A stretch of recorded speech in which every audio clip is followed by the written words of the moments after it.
Hello again, guys. Hey, I just want to say thanks for all your guys' great comments in the previous videos. Okay, so what we have here today is OBD2, and I wanted to show you guys how to use this and how to read this. So if you look at your vehicle, underneath the dash will be the connection for it. So let's see if we can find this one. And if you look right there, there it is. So it's gonna look just like this little fitting here, but on the middle end.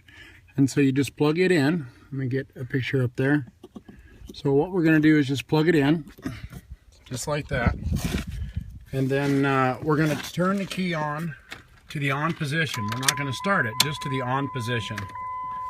And then at this point you have two buttons on this one. This is an Actron pocket scan. This is a CP9125. So we're just going to click read one time. Let it read the code. Now we have two codes. Push down on read again, and it will tell you the code, a P0700, and then the PD, which is the second code's probably going to be the same thing without the PD, which is real common. Oh, this one's not. So and then a P0562. So now then you make a note of those two codes, and then we'll look up those codes.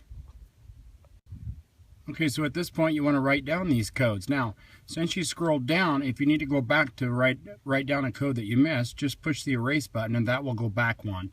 So P0700, then we go forward to a P0562. Now this will give you some random ideas of what to look for if you continue to pull through or push through. We just keep hitting read.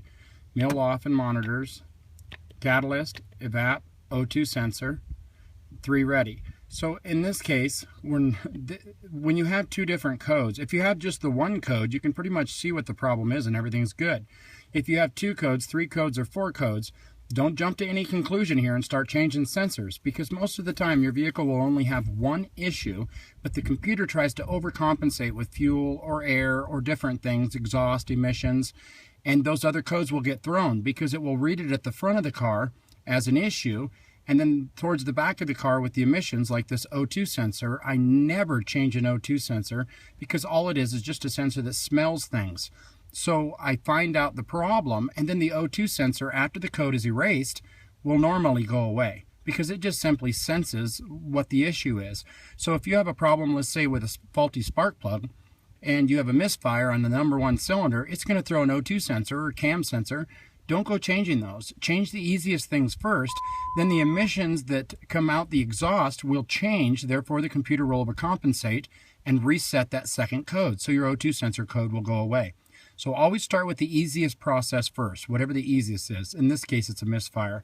So then we're going to hit, or actually I don't know if it's a misfire, I'll have to look up those codes. But after you fix the problem, then you're going to hit erase, wait for it, erase, it asks you again, push it again, and that will clear the codes. So now you have no more codes. This is after you fix the problem. So if you want to check and see if you can make the code go away, you can go ahead and erase it now and then try your vehicle again. But most of the time your code will come back because you haven't fixed the issue.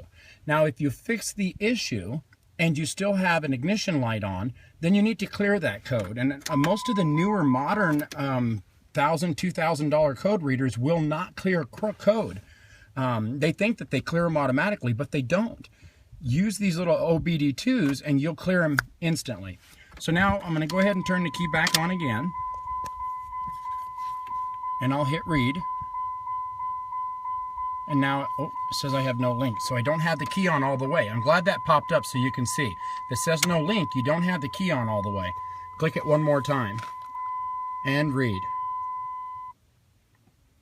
Now in this case, my codes came straight back, so mine's an electrical issue. If your codes don't come back and then you start the car and the codes come back, it's probably not electrical. It's probably fuel or air or something like that.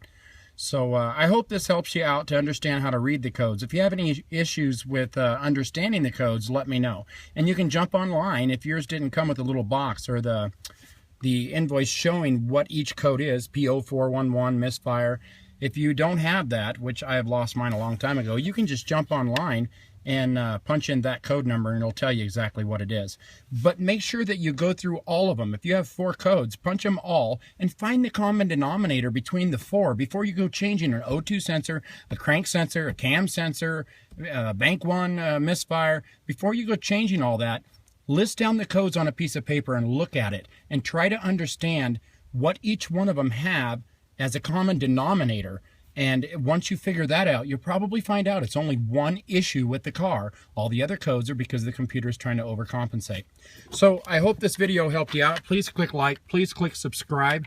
I'm going to write up a little forum on this article or on this particular OBD too, and I will put it in the link down there for you so you can read it and understand more how codes co-inhabit with each other, and so that you're not changing multiple parts and you can diagnose it a little bit easier for you. I've looked online and I don't see anybody doing that, so I'm going to do that for you.